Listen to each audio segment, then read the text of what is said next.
Well, I can see it. I haven't been here very long, and it's a hammered coin, and it is in absolutely almost beautiful condition. There's a dent in that side. I hope I haven't hit it with the spade. It's such sandy ground, the coins come out in such good condition, and this is no exception. I mean, it's an absolute beauty. It's so vast, this parkland. I never know where to start, but I am somewhere I haven't been before, and that's a really good early sign. That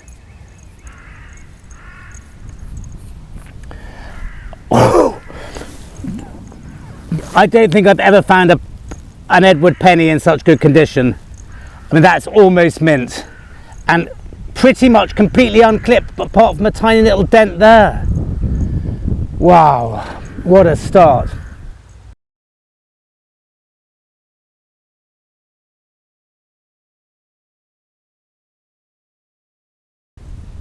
Let's hope we get a few more of these today.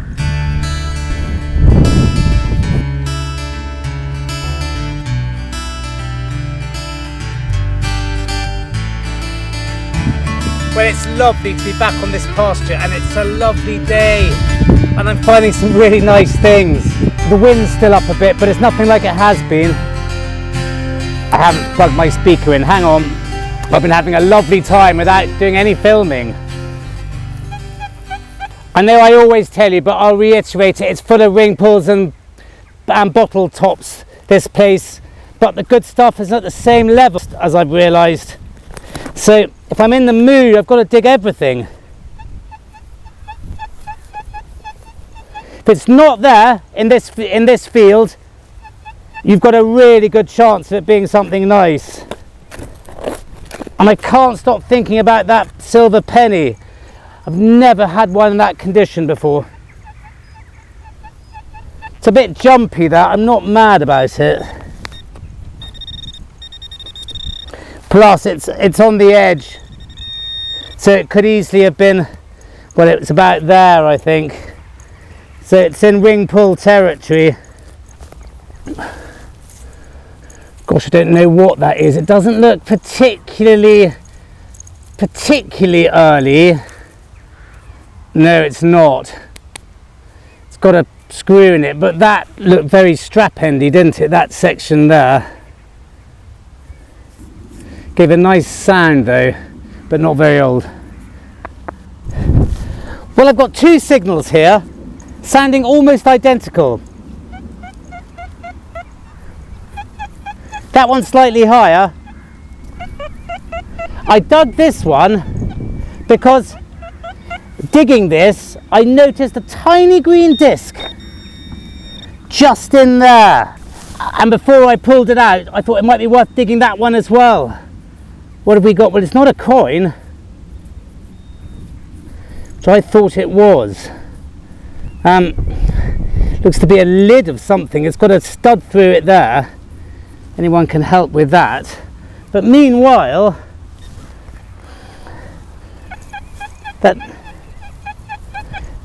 that's got some age to it, that one.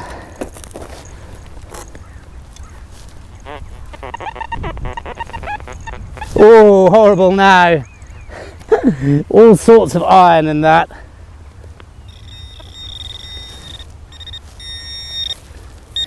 Ah, rats, it's a bottle top. That is a bottle top. Across this field. It'll get the better of me, I think. There's a bit of a sort of ridge on each side here and a track going through. It's still used by the look of it. I don't know what it's for. And I can see those wonderful cows in this field have got calves. I can see two over there. Another really nice and faint one here. But the live digs have been rubbish so far. Found a couple of very nice hoops, some lead pot mends, all signs of good age here. That's not a good sign, it's in the top.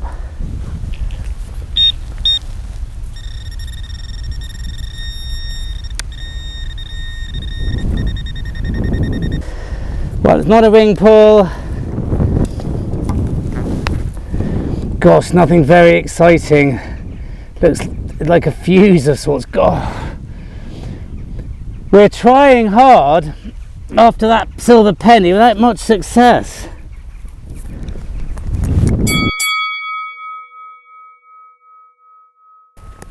Well, won't you look at those beautiful cows behind me? They've got calves.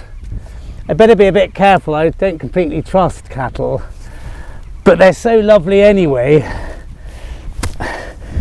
And thank God we've got something really nice just here. It's a coin, and it looks like a hammered, but I don't think it is. It's the third one of these I've found now. I'm absolutely thrilled. It's a Bishop Boy token, and it's lead and made to look like a hammered coin. It's got the long cross and the pellets on one side, and it's got a bishop's mitre on the other, and that's the best one I've found to date, and I'm absolutely cock-a-hoop. That is just completely beautiful and in incredible condition. I did a little talk on these in a video ages ago now, and we might nip back to headquarters and do another one quickly because this is worth it. Whoa.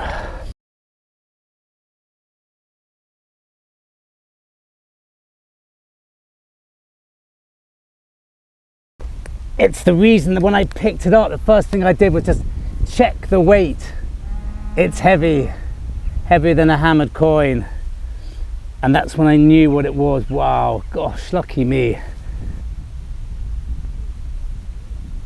So pretty around here. So peaceful.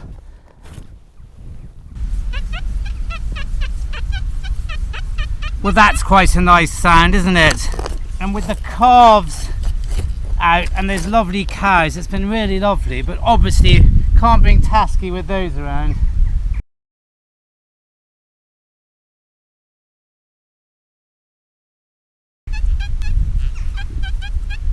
Still in there, which is a good sign. Yeah, I must have dislodged it.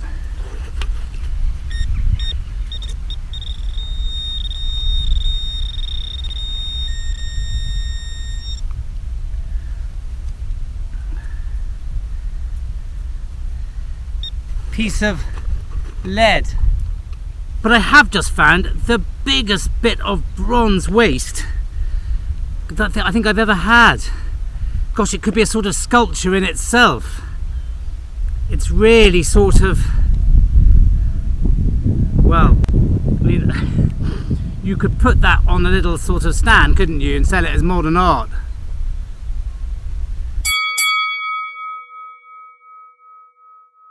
It's been a really funny old day. I've found two of the best things I've ever found, followed by a load of rubbish, and then this. I mean, that could have been foil. It should have been foil, and it wasn't very deep. It's another hammered coin. Wonderful.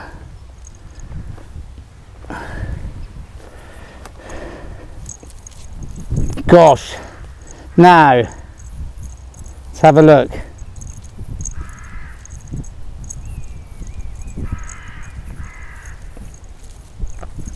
I'm going to stick my neck out and say that this is one of those foreign ones, one of those continental copies, whatever they call them, continental sterling copies. I'm sure of it. It doesn't look English to me. And I found a few of those here.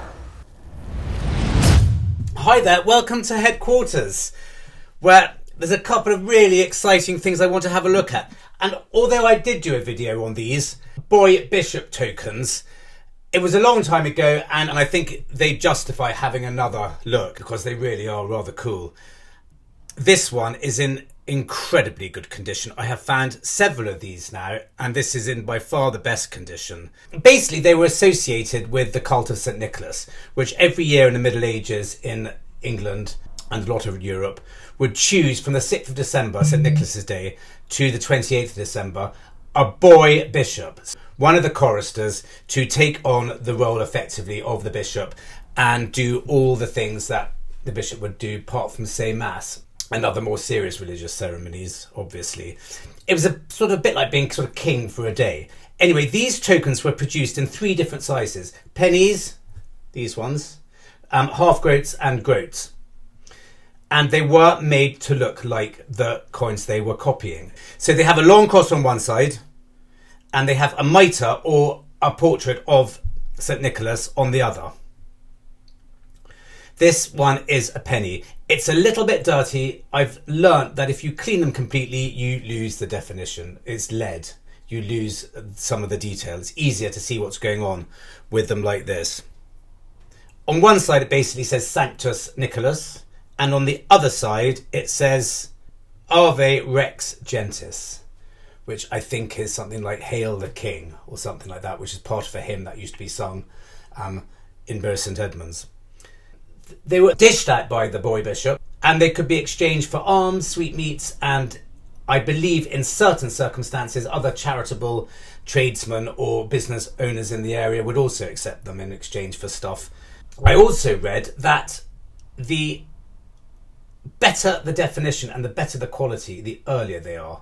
Towards the later end of the sort of 16th century, come the Reformation and the dissolution of the monasteries, etc., cults like those of St. Nicholas pretty much faded into obscurity, and therefore you don't really get these tokens much after that. So they are basically late 15th century, early 16th century, and this one's quite an early one.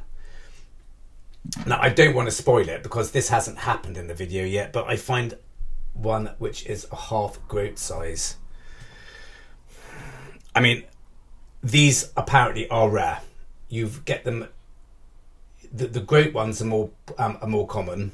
The half groat, less common. This is a rare find, and it's in really good condition. Again, it's a little bit dirty.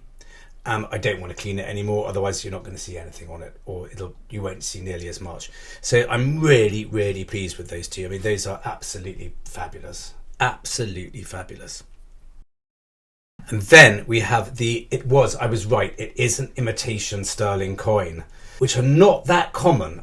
And I've found a few of these now, and I really, really like them. To cut a story short, English silver at the end of the 14th century in particular was very, very fine, much more so than anything on the continent. And English currency was effectively well used in sort of Northern Europe as well. Traders and merchants were taking them back because the quality of silver was much better than what was being produced over there. But it did lead to what they call sterling imitations being made. Now, the legends on these sterling imitations are not like the English ones. They're completely different. They have the names of the counts and the barons and the princes, the authorities where these things were made. But to all intents and purposes in the Middle Ages, most of the population being illiterate. Come on, Task, down. Come on. Most of the population being illiterate, they couldn't read what was being said on the things either way. On one side, you've got a long cross. On the other side, you've got the authority. Early on in these imitations, there was no crown worn by the portrait on one side, which was a bit more obvious. Later on, come the sort of 14th century, they were wearing crowns, and therefore they were more and more becoming less and less easy to identify, and they became illegal at one point. You couldn't use them, and you weren't allowed to use them in England. But I really like this one. This one, courtesy of the Warlock Electors on the detectinghub.co.uk. Information below, your non-stop place for all things detecting, especially identification, and they're a really nice bunch of people as well. This one is William of Namur, which is part of modern day Belgium. 1337 to 1391. This one's him. On one side it says Guillermus or Guillermus Comes, and on the other side it says, I can't remember what's on the other side, but it's not English. Well, it's not the same as the English coins have at the time, which was civitas and then the mint.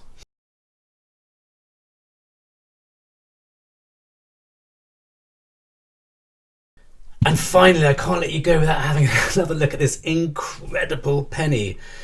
Edward the First, Class 2B. Thanks again to the Detecting Hub for that.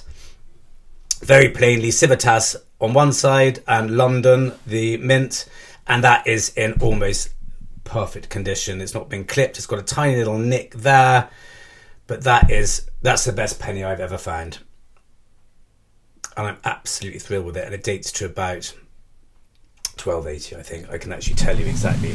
Edward I new coinage from 1279 was the long cross, and yes, it's 2B. In time-honoured tradition, I show you that Tasci is still alive and well, and not with us again because of that. All those great fields I'm on at the moment, just full of cattle. And as you can see from this video, they had calves. Can you imagine that, with cattle and calves? Well, I don't even want to think about it. Anyhow, thanks very much for listening to me. I hope you're still with me, and let's go back to the fields. Gosh, wow. I've also found the most enormous bit of copper. God knows what it is. It could be very early, it could be very modern, it could be just the top of something, some sort of farm machinery for all I know. It's got two holes on each side, one hole on each side, and until I clean it up, I'm not sure what it is. The romantic in me wants it to be a shield boss or something like that, but I don't think it is.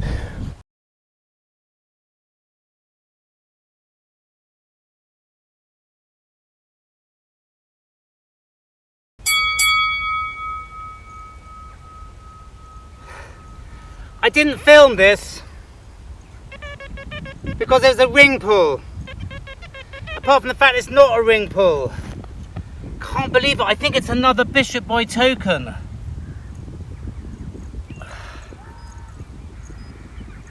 But what a day. I'm on my way back to the car. Gosh. I don't know. I suppose it must be, because I can't think what else it would be. It's a lead coin, effectively. Isn't it an absolutely wow?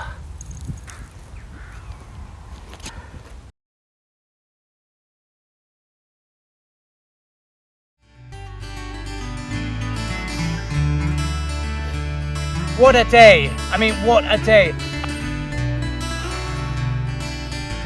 What a day. Thank you very much for watching, and see you next time.